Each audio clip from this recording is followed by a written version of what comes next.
बिस्मिल्लाहिर्रहमानिर्रहीम। इस सेगमेंट में हम लोग एक छोटा सा और आसान सा टॉपिक स्टडी करेंगे और उसका टाइटल है पावर। उसका टाइटल है पावर। स्टूडेंट्स, पावर होता क्या है? जब भी आप किसी बॉडी का work with respect to time discuss करते हो तो उसको पावर कहते हैं। पावर हर उस बॉडी की होगी जो वर्क करता हो। पावर हर उस बॉडी की होगी जो वर्क करता हो। जब कोई बॉडी वर्क करता है तो कंफर्म है टाइम भी कंज्यूम होगा। बगैर टाइम कंज्यूम किए वर्क तो हो नहीं सकता। तो किसी भी बॉडी के वर्क को with respect to time define कीजिए। जब किसी बॉडी के वर्क को with respect to time define करेंगे तो उसको हम कहते हैं पावर। यानी पावर की एक सिंपल डेफिनेशन ये है, power is the work done per unit time. Work done per unit time is called power.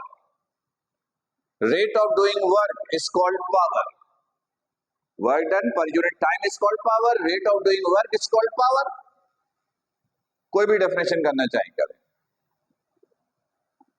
Power को P से लिखेंगे, वर्क को W से, टाइम को T से।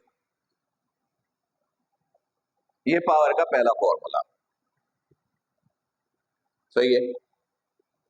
फिर हमने पढ़ा कि वर्क इक्वल होता है Fs cos थीटा के। तो वर्क की जगह पुट कीजिए Fs cos theta divided by T। फिर इसको आप ऐसे लिख सकते हो, F S over T cos theta.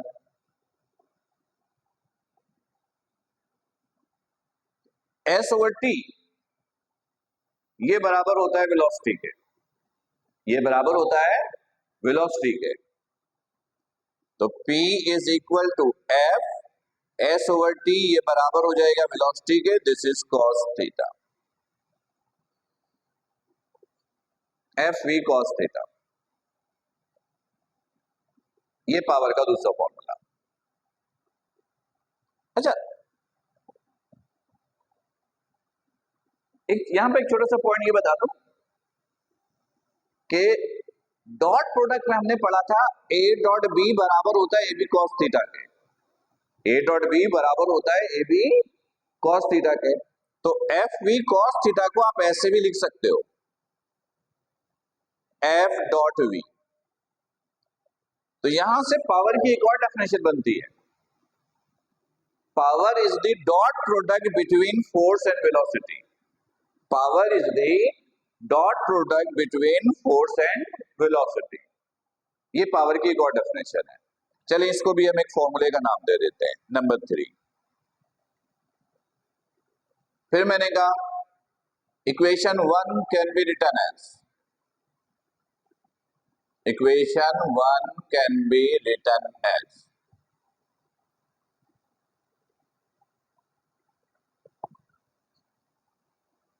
याद आपको बताया था कि जब टू फिजिकल क्वांटिटी एक दूसरे के डायरेक्टली प्रोपोर्शनल हो तो उन दोनों को आप एक दूसरे से रिप्लेस कर सकते हो। जैसे वर्क और एनर्जी, वर्क की जगह एनर्जी लिख सकते हो, एनर्जी की जगह वर्क लिख सकते हो, क्योंकि both are directly proportional to each other. तो इसको मैंने कुछ ऐसे लिखा, power is equal to, work की जगह लिखा एनर्जी, दिस इज T। ये पावर का चौथा फॉर्मूला। फिर हमने एनर्जी दो टाइप की पढ़ी, काइनेटिक और पोटेंशियल। तो in form of potential energy, in form of potential energy, in form of potential energy, energy को लिखेंगे mgh ओवर टाइम। ये पावर का पांचवा formula. In form of kinetic energy, in form of kinetic energy,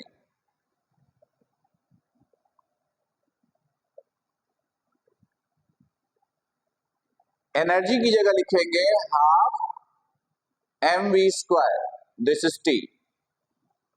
ये mv², to भी division में, time भी division में, दिस इज 2t। ये पावर का छठा फॉर्मूला, सिक्स्थ फॉर्मूला। पावर के ये सारे फॉर्मूले अच्छी तरीके से याद करके रखिएगा। न्यूमेरिकल करने में इनमें से हम किसी का भी इस्तेमाल कर सकते हैं। हर सिचुएशंस के लिए मैंने आपको फॉर्मूले बनाकर दिए हैं, ये आपको याद रखना है। अच्छा, जरा पावर की यूनिट की बात करें। यूनिट,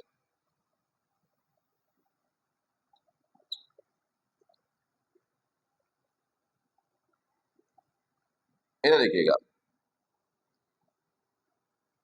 पावर इक्वल होता है वर्क ओवर टाइम। वर्क का यूनिट जूल, टाइम का यूनिट सेकंड। जूल पर सेकंड ये बराबर होता है वॉट के। जूल पर सेकंड ये बराबर होता है वॉट के, यानी पावर का एसआई यूनिट होता है what. 1 what means when a body performs work of 1 joule in 1 second. जब कोई बॉडी 1 जूल का वर्क करे 1 सेकंड में, तो बॉडी का पावर 1 वॉट होता है। सही है। अच्छा, पावर के लिए एक और बड़ा यूनिट इस्तेमाल करते हैं जिसे हम कमर्शियल यूनिट भी कहते हैं, और वो है horse power. Horse power, horse power को आप HP लिखते हो, और याद रखिएगा 1 HP इक्वल होता है 746 वॉट के। ये ऐसा यूनिट में 1 HP is equal to 746 watt, यानी अगर हमें वॉट को HP में लाना हो तो 746 से डिवाइड करेंगे, क्योंकि हम लोग तो ऐसा यूनिट को ही फॉलो करते हैं। FPS सिस्टम में याद रखिएगा, इन FPS सिस्टम 1 HP इक्वल होता है 550 पाउंड फुट पर सेकंड के। ये पावर का यूनिट है FPS सिस्टम में। ये FPS सिस्टम में 1 HP किसके बराबर है वो हमने देखा, ये MCQ में पूछा जा सकता है, राइट। तो स्टूडेंट्स, ये एक छोटा सा टॉपिक था जिसका टाइटल था पावर, वो मैंने आपको समझाने की कोशिश की। उम्मीद है कि पावर का कॉन्सेप्ट क्लियर होगा, लेकिन एक पॉइंट और क्लियर कर लीजिए। देखिए, जब हम लोग कोई कैलकुलेशन करेंगे तो कैलकुलेशन तो SI यूनिट में होगा, यानी पावर यूज करना है वॉट में। एक क्वेश्चन अराइज होता है कि हम HP में कब कन्वर्ट करें और कब कन्वर्ट नहीं करें। तो मैं एक आसान सा रूल बता दूं, आप उसको फॉलो करके अपने लिए आसानी पैदा कर सकते हो। अगर ह्यूमन बींग्स की पावर निकालो, ह्यूमन बींग्स की, हम इंसानों की, तो आप वॉट में कैलकुलेशन करके छोड़ दीजिए, HP में लाना जरूरी नहीं है। लेकिन किसी मशीन या एनिमल्स की पावर निकाल रहे हो, मशीन या एनिमल्स की, तो फिर HP में जरूर कन्वर्ट कीजिए, राइट। तो ये था हमारा आज का सेगमेंट। उम्मीद है बिल्कुल क्लियर होगा। कोई प्रॉब्लम हो तो पूछिएगा। अपना बड़ा ख्याल रखिएगा। अस्सलाम वालेकुम।